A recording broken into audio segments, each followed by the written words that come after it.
صبح کا وقت ہے، آنکھ بھی کھلی ہے، کوئی اذان کی آواز بھی کان میں آئی ہے، آپ کا نفس کہتا ہے ابھی سو جی، آپ نے اپنی چادر یا کمبل کو درست کیا اور کروٹ لی اور سو گئے۔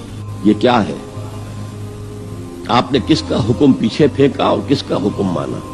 اللہ کے حکم کو پیچھے پھینک دیا، نفس کے حکم کو آگے رکھا۔ یہ شرک، اس شرک کو جاننے والے بہت کم ہیں۔ مولانا روم نے خوب کہا تھا، نفس ماں ہم کم ترس فرعون نیست لیکن ایراعون نیست۔ میرا نفس بھی فرعون سے کم نہیں ہے۔ فرعون نے کہا تھا نا الیس لی ملک مصر وہذہ الانہار تجری من تحتی، کیا اس ملک مصر کی حکومت میری نہیں ہے؟ اور سارا جو یہ آب پاشی کا نظام ہے، انہار کا نظام ہے، وہ میرے کنٹرول میں نہیں ہے؟ جس کا چاہوں موگا کھلا رکھوں، جس کا چاہوں بند کر دوں۔ یہ تھا خدائی کا دعویٰ، انا ربکم الاعلی۔ تو مولانا روم کہتے ہیں میرا نفس بھی اس سے کمتر نہیں ہے۔ وہ کہتا یہ جسم میرا ہے، اس پر میرا حکم چلے گا، میں نہیں جانتا کون اللہ کون رسول، کیا حرام کیا حلال۔ تو فرعون سے کم تو نہیں ہے میرا نفس، لیکن ایراعون اس کی بہت مدد تھی، فوج تھی، لاؤ لشکر تھا، تو اس نے زبان سے بھی کہہ دیا کھل کر انا ربکم الاعلی۔ میں مسکین ہوں، غریب ہوں، میرے پاس کوئی طاقت نہیں ہے، میں زبان سے تو کچھ نہیں کہہ سکتا، اندر سے میرا نفس یہی کہتا۔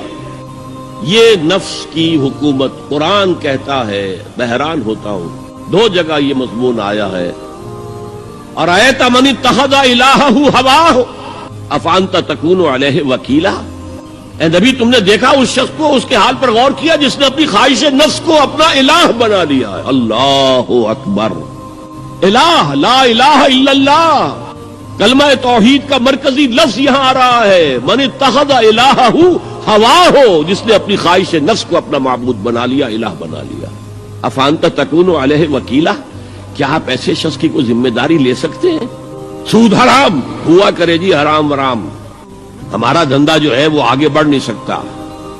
اللہ کے حکم کو پیچھے ڈالا، نفس کے تقاضے کو آگے رکھا۔ کون معبود ہے آپ کا؟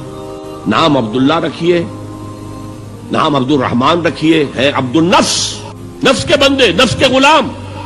پوچھا گیا ای الہجرت افضل ہو یا رسول اللہ، اے اللہ کے رسول بتائیے سب سے اعلیٰ ہجرت کون سی ہے، افضل؟ فرمایا ان تہجر ما کرہ ربک، ہر اس چیز کو چھوڑ دو جو تمہارے رب کو پسند نہیں۔ آج رات ہی سے آپ ہجرت شروع کر سکتے ہیں۔ جائزہ لیجئے کیا کیا چیزیں میری زندگی میں خلاف شریعت ہے، تو اللہ کو ناپسند ہے، فیصلہ کیجئے کہ آج کے بعد نہیں ہوگی۔ ہجرت شروع ہو گئی، افضل الہجرہ، سب سے افضل ہجرت شروع ہو گئی۔ المجاہد من جاہد نفسہ، جہاد تو یہاں سے شروع ہو گیا، اپنے نفس کے خلاف جہاد کرنا۔ صبح نفس نے کہا ابھی سو جا، آپ نے نفس کی بات کو رد کیا، اپنا کمبل اٹھا کے پھینکا، اٹھے، وضو کیا، نماز کے لیے آپ مسجد چل دیے، آپ نے جہاد کیا نفس کے خلاف۔ یہ افضل الجہاد ہے۔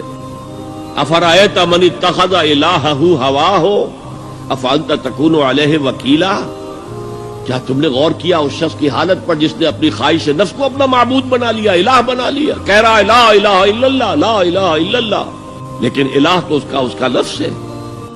ظاہر بات ہے فرعون نے اگر دعویٰ کیا تھا میں تمہارا خدا ہوں، انا ربکم الاعلی، تو کیا اس کا مطلب یہ تھا کائنات میں نے پیدا کی ہے، تمہیں میں نے پیدا کیا؟ ذرا سوچئے، کیا وہ بزرگ موجود نہیں ہوں گے جنہوں نے اسے دیکھا ہو کہ آج اس کی ولادت ہوئی تھی، کل اس کی کوئی اور سیری بنی ہوئی تھی؟ یہ سب کیسے دعویٰ کیا تھا؟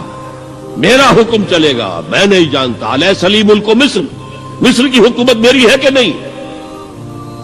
یہ دعویٰ تھا، یہ خدائی کا دعویٰ ہے۔